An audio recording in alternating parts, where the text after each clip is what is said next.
Bismillahirrahmanirrahim. Assalamualaikum warahmatullahi wabarakatuh. Selamat datang ke siri Corporate Talk PPZ Mawib, yang mana satu program, satu siri podcast yang kita akan bersama dengan rakan-rakan strategi kita untuk kita membincangkan tentang apa bentuk kerjasama, apa saja tentang perkhidmatan yang disediakan oleh rakan strategi kita. Dan hari ini insyaAllah kita akan bersama salah seorang daripada rakan strategi PPZ Mawib sendiri, iaitu Amanah Raya Berhad, yang mana kita akan membincangkan hari ini tentang pengurusan harta. Saya rasa semua masyarakat di luar sana faham dan tahu tentang isu yang berkaitan dengan pengurusan harta di Malaysia ini. Okey, saya tak perlu bercakap lebih panjang. Mari kita sama-sama kenal dengan siapakah tetamu kita pada hari ini. Assalamualaikum Encik Ahmad Pushari. Okey, untuk makluman, tetamu kita pada hari ini adalah Encik Ahmad Pushari Ahmad Syafi'i, Ketua Jabatan Premier Amanah Raya Berhad. Mungkin Cik Tuan boleh ceritakan sedikit latar belakang Tuan dalam pengurusan harta ni sikit. Okey, terima kasih kepada Tuan Haji Musyar. Jadi saya Ahmad Pushari daripada Amanah Raya, Ketua Jabatan Premier, Perkhidmatan Premier yang telah 30 tahun bersama Amanah Raya. Jadi banyak benda yang boleh kita kongsi. 30 tahun Tuan 30 tahun insya-Allah. Kan? Jadi sebelum ni saya bersama bank selama 6 tahun. Jadi bermula 96 saya menyertai Amanah Raya sehingga sekarang. Okey, so maknanya 30 tahun tu memang satu tempoh lama lah. Yes, kalau saya. baby tu mana dah berkeluarga insya-Allah. InsyaAllah. So dalam 30 tahun tu memang straight forward di Amanah Raya. Ya, di Amanah Raya, dan alhamdulillah saya telah ditempatkan di banyak tempat, di banyak bahagian, di banyak beberapa cawangan. Jadi saya dapat kumpulkanlah semua pengalaman ini, semua ilmu ni untuk digunakan demi kebaikan masyarakat. Okey, dari segi perkhidmatan, saya rasa Tuan dah banyak department yang dah masuk. Yang sekarang ni Premier, kalau boleh Tuan boleh penjelaskan sikit apa function di segi sebagai jabatan yang Jabatan Perkhidmatan Premier ni, kalau dari segi spek dia, spesifiknya ialah untuk entertain high profile client. Tetapi itu tak ada masalah jika ada sesiapa yang nakkan perkhidmatan dan nak lebih pegawai dedicated daripada jawatan kami, tak ada masalah. Jadi saya ada beberapa staff yang sangat berpengalaman, yang telah lama bersama Amanah Raya, yang telah banyak berada di beberapa tempat, beberapa jabatan, beberapa cawangan. Jadi ini boleh membantulah untuk jabatan kita. Premier tadi kan. Saya nampak betul lah bila dah 30 tahun. So Tuan memang sesuai lah untuk jawatan ni Premier, pasal dia akan entertain klien-klien yang berprofil tinggi. So dia nak entertain klien yang level ni memang kena pengalaman, knowledge yang banyak lah tentang pengurusan harta. Okey, kita bercakap tentang pengurusan harta. Amanah Raya Berhad, satu nama yang saya rasa tak asing di Malaysia lagi. Mungkin sepintas lalu Tuan boleh elaboratekan sikit apakah function segi tugas utama Amanah Raya Berhad dalam urusan berkaitan harta ni. Okey, Amanah Raya ni suatu nama yang unik di dalam berkaitan dengan pentadbiran harta pusaka khususnya. Jadi Amanah Raya adalah sebuah syarikat milik penuh kerajaan. Sahamnya dipunyai oleh kerajaan, dipegang oleh kerajaan 100%. Dia melalui MOF lah. Jadi Ministry of Finance. Jadi dalam masa yang sama, kita mempunyai akta kita sendiri. Kita punya undang-undang kita sendiri, iaitu Akta Perbadanan Amanah Raya 1995. Akta ini sangat istimewa, yang ramai orang tak tahu. Kalau siapa yang tahu, mereka sangat terkejut. Amanah Raya boleh buat macam ni, Amanah Raya boleh buat macam ni. Kan? Itu adalah antara keistimewaan Amanah Raya yang tiada di tempat lain. Kan? Di samping dalam masa yang sama juga, Amanah Raya telah wujud lebih daripada 100 tahun. Kita lebih telah 100 tahun kita telah wujud daripada tahun 1921 lagi. Kan? Tuan dah 30 tahun, maknanya 100 tahun, 1/3. 1/3 mungkin. Tuan dah berada dalam Amanah Raya. Ya, insya-Allah. Okey. Kalau kita lihat melalui pembacaan, kita orang beritahu, antara isu di Malaysia adalah pengurusan harta. Kalau pembacaan saya, nilainya lebih 90 bilion harta rakyat Malaysia yang tak dapat diuruskan. Lebih 700,000 file, Yep. 70,000 file yang masih belum diselesaikan lagi. Ni satu benda angka yang saya rasa agak besar lah, yang katanya, dan yang lebih sedih lagi melibatkan orang Islam lah. Orang Islam. Okey, mungkin Tuan boleh beritahu kat sini, apakah faktor yang menyebabkan angka tu begitu besar, 90 bilion, satu jumlah yang bukan kecil-kecil. Itu bajet negara pun tak sampai banyak tu kan. Mungkin apakah faktor yang menyebabkan isu ni boleh berlaku dan menjadi satu masalah ekonomi negara kita jugalah. Pasal macam ni, pasal saya nampak bila harta tu tertahan, pergerakan ekonomi tu akan terhenti. Betul. Maknanya kekayaan akan terhenti. Saya setuju. Jadi mungkin boleh kita sembangkan sikit apakah faktor-faktor yang menyebabkan perkara ini berlaku. Okey, sebelum saya nak menjawab soalan pada Tuan, angka ataupun nombor 90 bilion ni bukan satu angka yang tepat. Okey. Dan ia adalah hearsay sahaja. Oh, kan? Hearsay. Jadi kita sendiri pun tak pasti. Tak pasti berapa nombor yang sebenarnya, tapi kita memang jangkakan satu angka yang besar lah, nombor yang besar. Kalau 90 bilion mungkin lah, ataupun 70 pun, tapi masih besar nombor. Tu kan. Jadi di mana dia akan memberi kesan yang negatif kepada ekonomi keluarga tu sendiri, daripada waris-waris, dan juga ekonomi negara sendiri dari segi cukai. Jadi mana harta yang berkenaan tidak dapat dimanfaatkan. Contoh, sebagai sebuah rumah yang ditinggalkan selama 20 tahun. Jadi waris-waris tidak dapat menikmati hasil daripada rumah itu, atau mungkin dalam bentuk sewa. Kan dalam masa yang sama, kerajaan tidak dapat mengutip cukai pintu, cukai tanah ke atas rumah berkenaan. Jadi memberi efek. Jadi yang sangat terkesan pada saya, jika ada waris-waris yang mempunyai anak autism, contohnya anak OKU, yang ibu tunggal yang punya anak ramai, sedangkan dia ada hak ke atas rumah tu. Kan jika rumah tu dijual, rumah tu disewa, dan hasilnya dapat digunakan untuk anak-anak tadi kan. Tetapi inilah masalahnya kalau kita tak buat sesuatu kan. Jadi antara faktornya adalah dari segi pengetahuan kan. Kurangnya pengetahuan ya. Yang keduanya kurangnya kesedaran. Kesedaran berkenaan betapa pentingnya berkenaan dengan penyelesaian harta pusaka. Yang ketiganya, tak ada rasa ingin untuk membaiki ke masalah berkenaan kan, sebab apa yang maksud saya, jika kita ada perancangan harta yang betul. Jadi kita boleh mengurangkan kes-kes begini. Itu yang saya rasa yang antara sebab-sebab dia lah. Satu lagi sebab saya mungkin adalah dari segi dokumentasi. Dokumentasi saya. Pasal melewatkan kes ini dapat diselesaikanlah penyediaan dokumentasi. Saya. Kan kadang-kadang contoh nak dapatkan surat nikah, nak dapatkan geran rumah yang dah diduduki hampir 50 tahun. Betul. Satu cabaran lah. Tapi itu akan kita cuba selesaikan lah.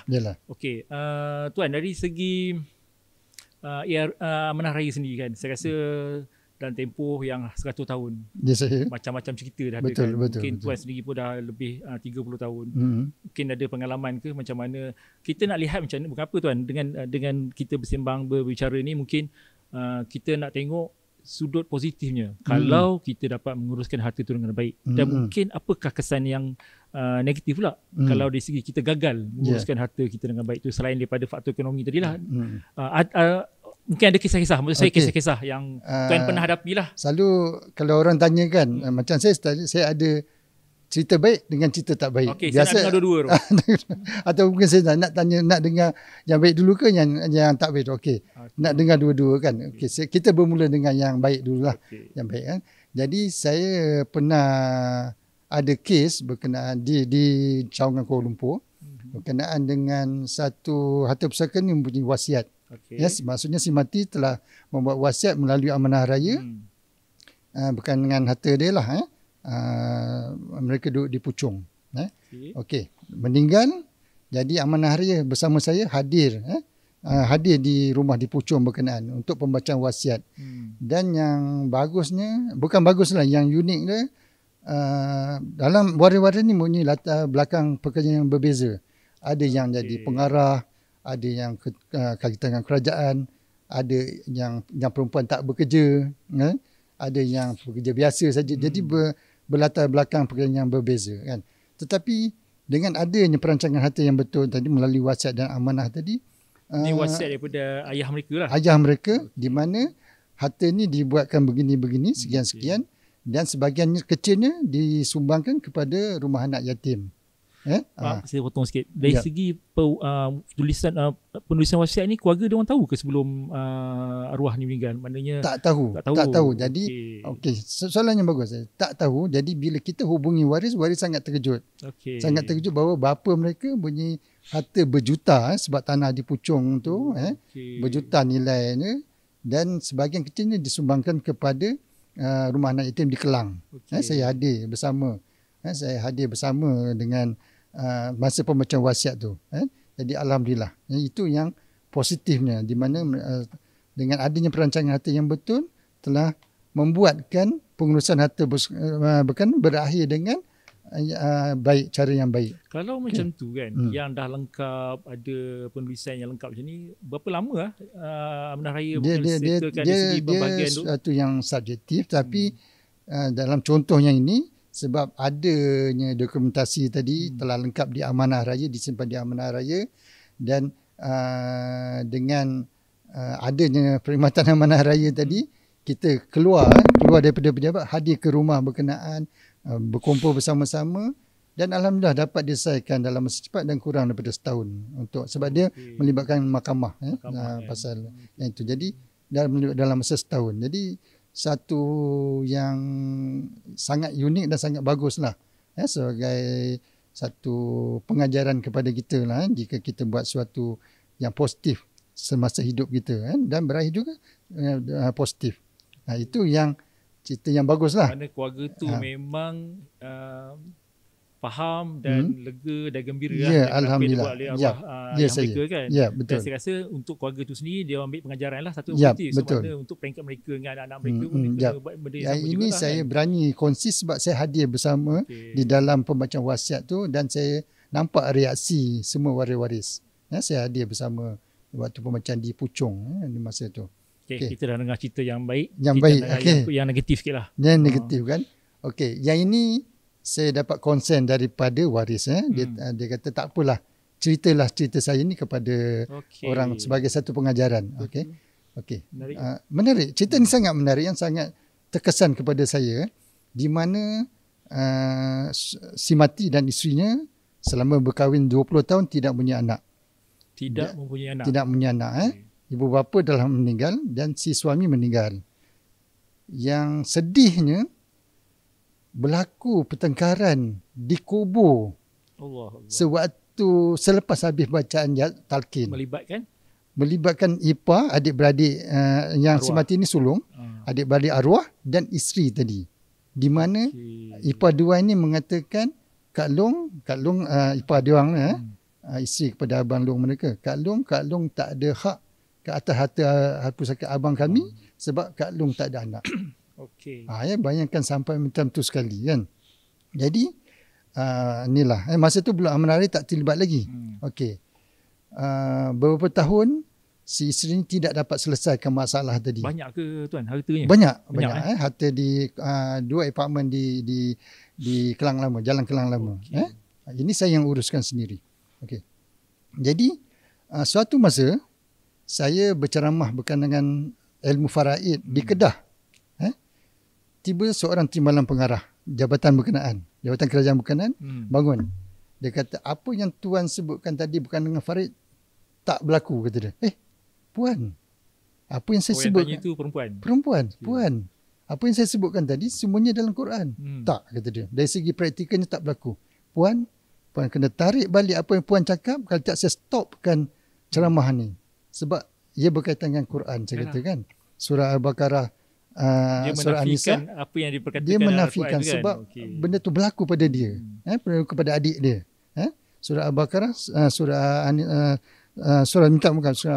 An-Nisa ayat 11 dan 12, minta maaf. Jadi selepas 3 tahun tau daripada kematian suami, saya kata mengapa berlaku begini. Dia bercerita kan, dan dia bagi kontak. Itu cerita di Kedah, kes dia di Kuala Lumpur, dan saya dapat kontak. Waktu pertama kali saya berhadapan dengan si Balu tadi, baru tadi muka masam. Saya buat lawak, buat pensel terjatuh. Tak buat sampai lawak, semua lawak pun tak sampai. Tak sampai lawak saya. Muka dia masam sebab dia tak yakin. Sebab selama 3 tahun, 3 tahun kan? 3 tahun tak ada satu orang boleh selesaikan masalah dia.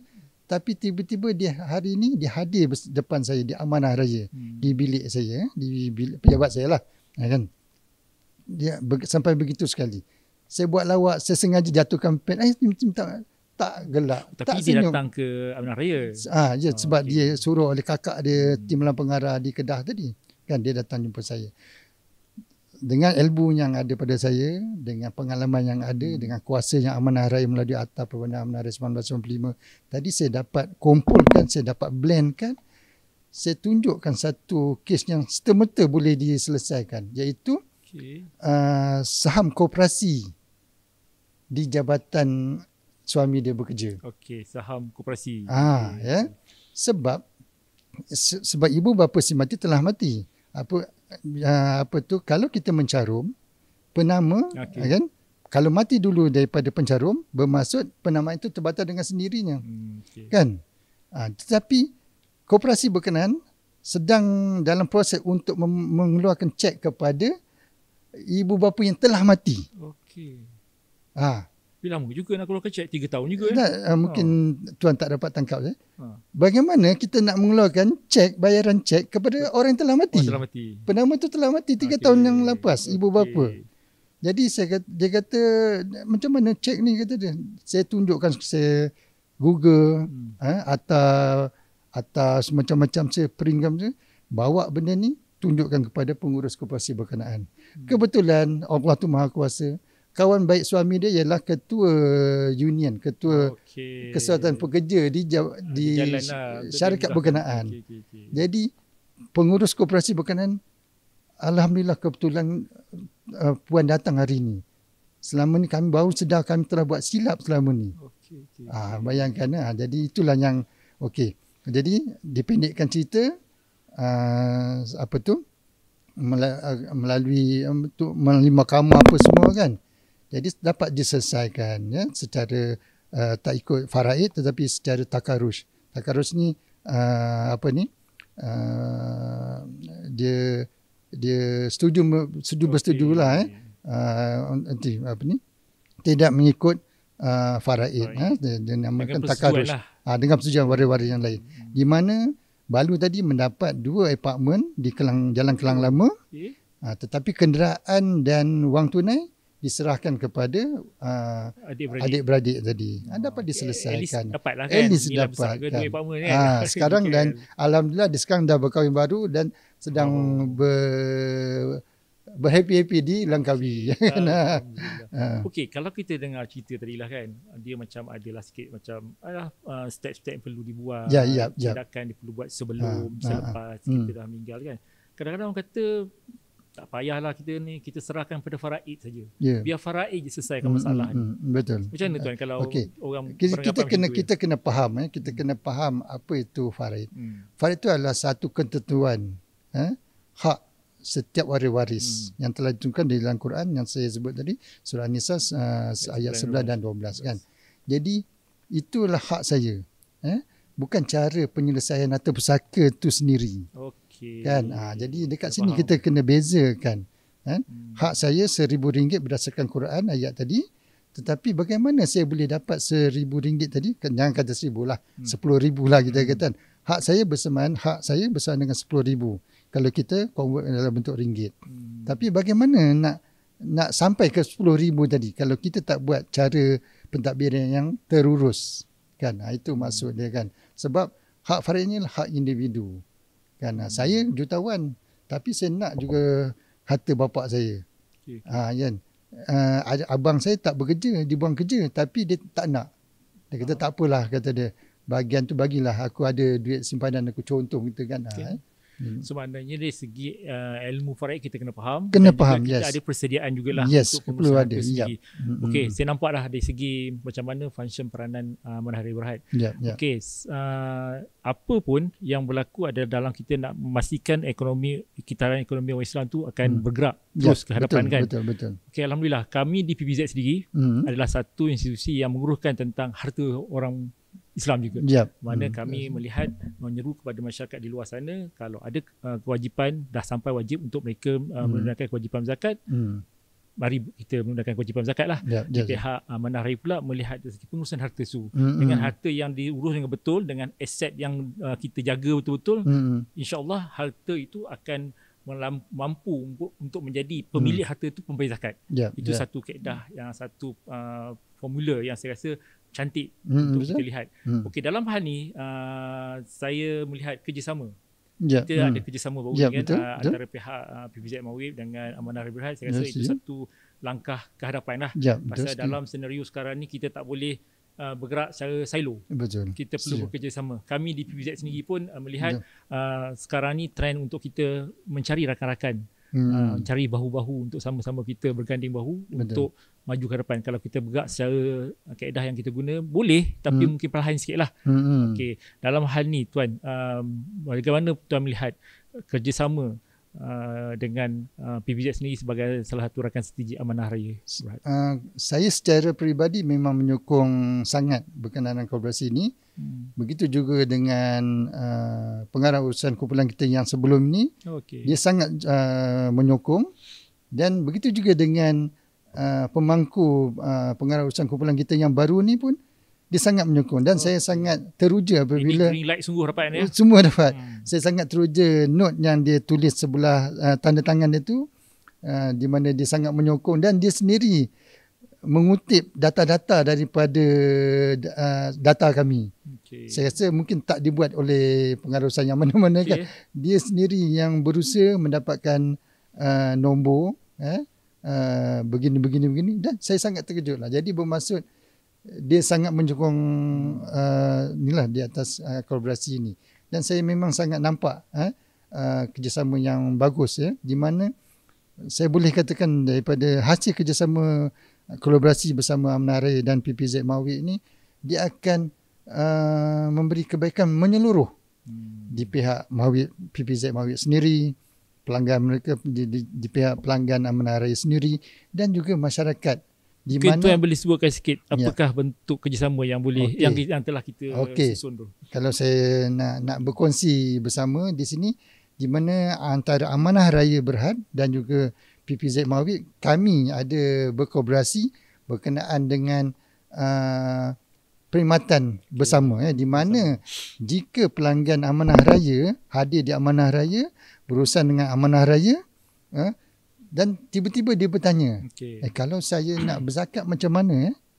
Katakan, kalau zakat kita sedang berkolaborasi dengan PPZ Mawib, dan kita akan aturkan pertemuan itu. Kita ada dedicated pegawai, staff. Soalan tu tak berakhir di situ. Tak berakhir di situ. Kita akan detail. Begitu juga dengan PPZ Mawib. Kalau mereka sedang berurusan dengan PPZ Mawib bercerita pasal zakat, tidak muncul soalan. Bapa saya baru meninggal minggu lepas. Macam mana nak buat?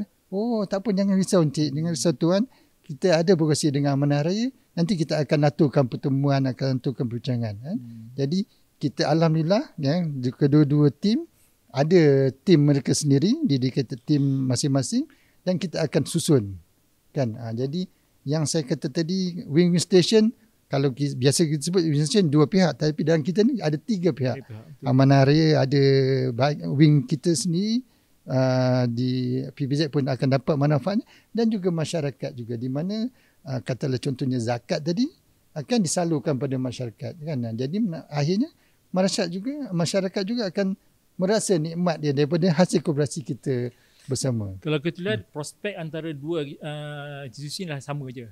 Mereka yang mempunyai harta. Kan? Di pihak PPZ kami akan menyelesaikan kewajipannya. Di pihak Amanah Raya Berhad pula akan melihat dari segi macam mana pengurusan harta. So maknanya kalau betul lah macam tuan sebut tadi, kalau datang di Amanah Raya bertanya tentang harta dimiliki kena zakat dulu ke tidak, itu dengan ada kerjasama ini perkara itu akan dibantu selesaikan. Itu dikatakan kami bukan saja untuk mereka yang telah meninggal, tapi mereka dan zakat kadang mereka bertanya juga, ataupun kami sendiri pun boleh. Biasanya kami akan cakap pasal mereka datang ke kaunter kita bukan sekadar membayar, kadang-kadang mereka juga bertanya tentang harta-harta yang dimiliki, apakah tanggungjawab. Biasanya mereka datang ke kaunter ni dah macam menyerah diri untuk pembersihan harta. Ya, Bila betul. bercakap tentang pembersihan harta, dia terkaitlah di segi macam mana kita nak urus harta yang ada, harta yang telah ditinggalkan dan juga harta untuk penyucian tadi. Saya rasa itu satu kaedah yang sangat baiklah. Saya rasa Kalau saya boleh potong sikit, mencelah sikit, minta maaf, saya Boleh. mencelah sikit. Katalah seorang pelanggan kami sedang berurusan berkenaan pentadbiran harta pusaka bapa dia, dan dia ternampak banting di kaunter kami. Kolaborasi antara Amnara dan PPZ contohnya. Encik, saya ni ada simpan emas. Contohnya kan. Dia bertanya dengan kaunter di Amanah Raya. Tapi macam mana zakat emas? Jadi tentunya pegawai Amanah Raya tak dapat menjelaskan secara lebih lanjut kan. Jadi dengan ada kolaborasi ini, kita dapat alihkan dia kepada PBZ dengan just call saja, dengan telefon saja. Ya ke? Oh, alhamdulillah saya datang Amanah Raya, tapi saya boleh juga selesaikan masalah zakat emas saya dengan PPZ kan. Jadi itu yang saya nampak. Taklah kata hubungilah PPZ. Tidak. Kita boleh, kita ada dedicated team masing-masing. Kita akan saling berhubung. Dan perkara ini akan memberi satu nilai tambah lah kepada betul. Dan apabila ini berlaku dan perkara ini dapat diselesaikan, dia akan jadi buah mulut lah. Promosi mulut ke mulut. Saya rasa benda ni sebenarnya mungkin sepatutnya kita dah lama bersama, tapi mungkin ada beberapa perkara yang dilihat diselesaikan dulu, dan ini kita terus melangkah ke depan lah. Betul. Okey. Satu perkara mungkin saya boleh tanya lagi Tuan lah, dari segi pengurusan harta tadi kan. Apakah mungkin langkah-langkah perlu dalam kita nak memastikan waris yang ditinggalkan dijamin hak mereka dan terpelihara. Dan dalam Islam sendiri pun kita boleh, kalau boleh jangan waris kita tinggal dalam keadaan fakir miskin. Kerana itu akan menunjukkan betapa umat Islam ni lemah. Dan juga betapa hidup orang Islam ni tak terancang. Jadi mungkin Tuan dah lama mungkin ada satu kaedah bagaimana kita nak memastikan perkara yang kita dah lalui ni tak berlaku. Mungkin nombor yang 90 bilion walaupun tak tepat, tapi mungkin dengan harapan 5 tahun akan datang akan menurun dan masyarakat Islam faham dengan ilmu dan pengetahuan tentang pengurusan harta. Mungkin ada langkah-langkah perlu. Yang penting, yang pertama-tamanya kita kena mencari tempat yang betul. Ataupun dengan kata lain syarikat yang betul. Syarikat yang betul, syarikat yang berwibawa, syarikat yang proven, yang telah menunjukkan prestasi yang bagus kan. Sebab kita tak mahu nanti hari ini kita hadir ke syarikat berkenaan, tapi orang kata at the end of the day lah senang kata kan. Tapi akhirnya sewaktu kita mati, kita meninggal, syarikat tu tak wujud. Itu satu benda yang penting. Jadi Tuan, cari syarikat mana organisasi. Organisasi. Individu yang jangan. Sebab pasal kadang-kadang kita kita berurusan bukan sekadar harta, macam insurans juga kadang-kadang bila kita individu, orang tu dah berhenti, masalah pada kita kan. Kita kena cari mana first kena pastikan organisasi mana yang terbaik dalam ni kan. Macam sebagai contoh, saya kata proven tadi, Amanah Raya telah ada di muka bumi, terutama muka bumi Malaysia ni lebih daripada 100 tahun mulai 1921 lagi kan. Lepas tu dengan kami ada undang-undang kami sendiri, kami ada hubungan yang baik dengan jawatan kerajaan yang lain, dengan syarikat-syarikat insurans yang lain. Itu yang pertama-tama. Yang keduanya dari segi perancangan harta. Dari segi perancangan. Jadi untuk kita merancang ni, kita kena ada ilmu. Kena ada ilmu bagaimana kita nak merancang dengan cara yang terbaik. Jadi untuk kita mendapatkan ilmu ni, berbalik-balik kepada syarikat yang betul tadi. Kita tak mahu nanti kita pergi kepada pihak yang tak tepat. Boleh semua boleh. Jadi janji manis janji manis. Seperti Jawa. Jadi lagu Aisyah kan, janji manismu kan. Jadi sebenarnya mengapa saya sebutkan, saya tekan, sebenarnya banyak berlaku. Encik, dulu saya datang ni, saya jumpa encik lah. Saya ingat lagi, baju ni lah encik pakai. Itu yang saya pernah dialog yang ni saya pernah. Kisah benar lah ni. Kisah benar kan. Tapi dia cerita yang di tempat lain lah kan. Tapi dia tak mengaku, dia kata. Sebab apa? Sebab wasiat yang dibuat tu tidak menepati kehendak syarak. Jadi wasiat tu terpaksa ditolak. Jadi marahlah. Jadi itu yang dia datang ke Amanah Raya untuk bertanya bagaimana dia nak buat seterusnya dengan wasiat suami dia yang ditolak, yang dibuat di tempat lain tu kan. Jadi itu yang saya tahu tu. Saya ingat lagi waktu saya, isteri yang datang ni isteri sebab suami dia meninggal. Saya datang dengan suami saya berjumpa dengan pegawai tu. Tapi hari ini pegawai itu tak mengaku, dia kata. Jadi ini yang kita tak mahu. Jadi datang ke syarikat yang betul, tempat yang betul dan dapatkan ilmu bagaimana nak menguruskan harta tu dengan betul. Itu yang nombor 2. Yang ketiganya bukan dengan dokumen. Sekarang ni kita dengan paperlessnya, dengan digitalnya, dengan ada nak masuk akaun itu akaun ini kena ada password kan. Jadi ada setengah tu kita tak tahu password isteri kita, isteri tak tahu password suami kan. Jadi bila meninggal biasa isteri tahu password suami, suami tak tahu password isteri. Betul. Biasa macam itulah kan. Betul. Saya setuju sangat tu. Betul. Jadi bila berlakunya kematian, bagaimana kita nak merujuk kan dengan hartanya di mana, apa yang si mati ni ada. Betul. Kan, apatah lagi dengan hutang-hutang dia kan. Jadi katalah saya sebagai contoh ni hadir di amanah raya, berbincang dengan amanah raya kan. Jadi semua dokumen tu kita akan simpan di tempat yang selamat. Tempat yang selamat, dan bila berlakunya kematian mudah kita nak dapatkan balik dokumen tu. Saya ada pengalaman di mana si isteri sangat terkejut. Suami saya ada harta ni. Suami saya ada harta ni. Saya ingat isteri cakap suami saya ada isteri lain ke? Itu ada di dokumen lain kot. Itu ada mungkin di dokumen lain kot.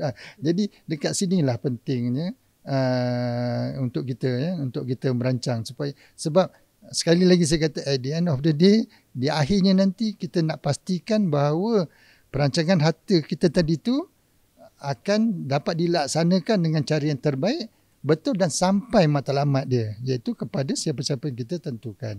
Itu yang saya maksud. Okey, satu. Ni dah penghujung kita ni. Mungkin saya tanyalah. Servis kita dah tahu. TikTok. Dan Amanah Raya Berhad ni berada di satu Malaysia semua? Semua. Kita ada 20 cawangan. Mana setiap negeri ada lah? Setiap negeri. Ada setengah negeri tu ada 2. Okay. Di Lembah Kelang sendiri, Kuala Lumpur, Selangor? Okey, di Lembah Kelang ni kita ada di cawangan utama dia di Jalan Melaka. Okay. Yang keduanya di Shah Alam.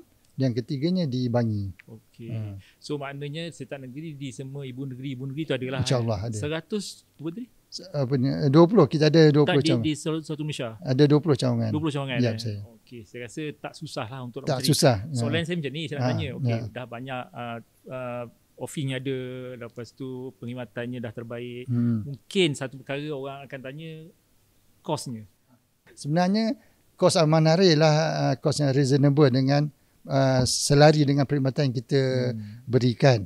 Yang keduanya, satu berita baik kepada masyarakat, terutamanya rakyat Malaysia.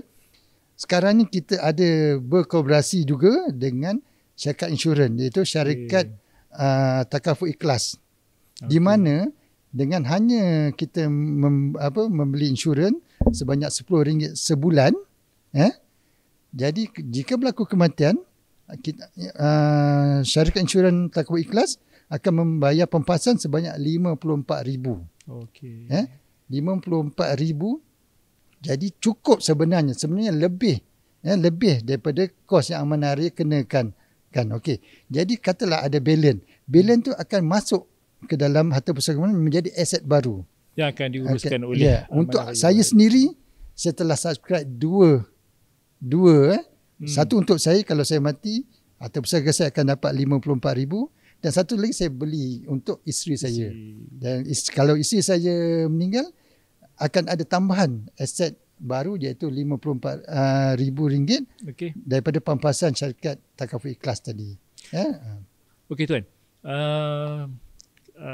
Pengalaman Tuan di kaunter bertemu klien-klien, dari segi saya nak tanya pasal harta untuk zakat. Okey, Tuan tengoklah berdasarkan aset yang diorang ada tu, dengan ada kerjasama kita dengan PBZ ni, dengan Amanah Raya Berhad, Tuan jangkakan banyak tak rasanya pengalaman Tuan lah tengok dengan harta yang diorang dapat, harta yang akan diorang perolehi tu, dengan harta yang tinggal dari segi zakat ni? Sebenarnya awareness tu tak ada saya berani katalah tak ada pada pihak masyarakat. Mungkin kalau saya tak bekerja di Amnari pun saya pun tak tahu Kurang. bahawa kalau kita buat pentadbiran pusaka ada zakat yang dikenakan di situ kan. Jadi inilah tugas Amanah Raja mungkin bagi pihak Amnari, bagi pihak PPZ ini untuk kita war-warkan bagi awareness kepada masyarakat bahawa ada zakat yang dikenakan ke atas harta pusaka berkenaan kan. Jadi kita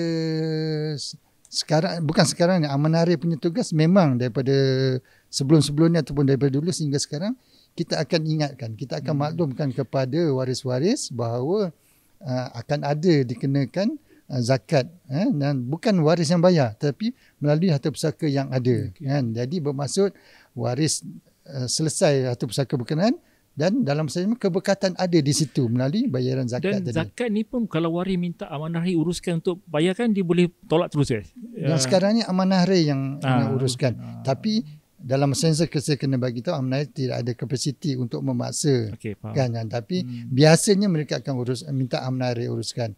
Tak apalah. Amanah Raja uruskanlah. Dia orang mungkin tak minta tu pasal tak tahu. Tak tahu, pasal betul. Dah tahu, insya-Allah boleh diuruskan dan biasanya dia orang willing lah untuk menunaikan kewajipan. Maknanya dia orang dapat hari tu dah clean. Dah clear, tak ada apa-apa tanggungjawab lagi kan. Dan itulah maknanya ruang tu untuk kutipan bayaran zakat tu besar kan. Jadi bila mereka tahu adanya kolaborasi antara Amanah Raja dan PPZ Mawib ni, mereka lebih yakin lah.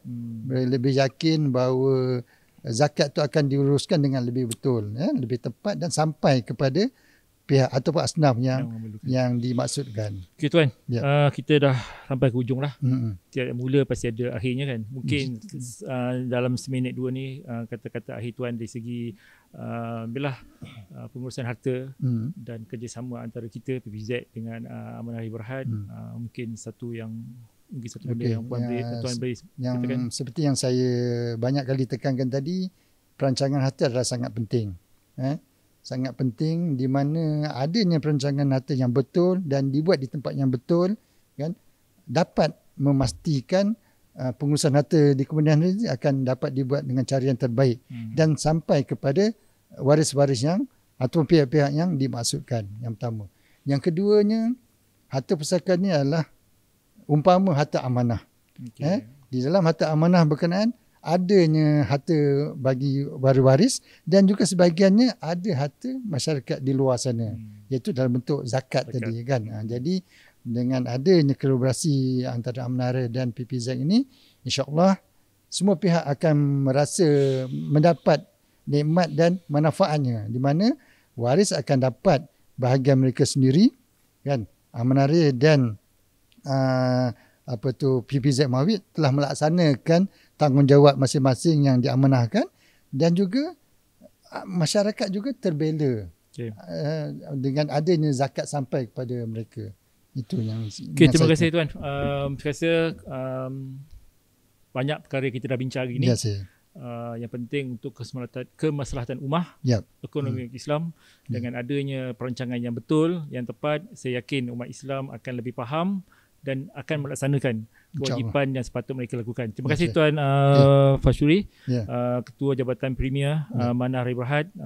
Semoga kerjasama antara PPZ dan Amanah Raja akan terus berjalan dengan lancar, padu, dan kita mampu melahirkan umat Islam yang ekonomi mereka dijaga dan mampu untuk menjadi umat Islam contoh di mata masyarakat di luar sana. Okey, tuan-tuan, terima kasih untuk siri podcast Corporate Talk kita pada hari ini. Saya kira ini satu ruang yang perlu kita ambil dan kita teruskan di masa akan datang. InsyaAllah bersama kami di dalam podcast Corporate Talk akan datang. Semoga akan memberi manfaat kepada kita semua. Saya sudahi dengan wabillahi taufiq wal hidayah. Wassalamualaikum warahmatullahi wabarakatuh.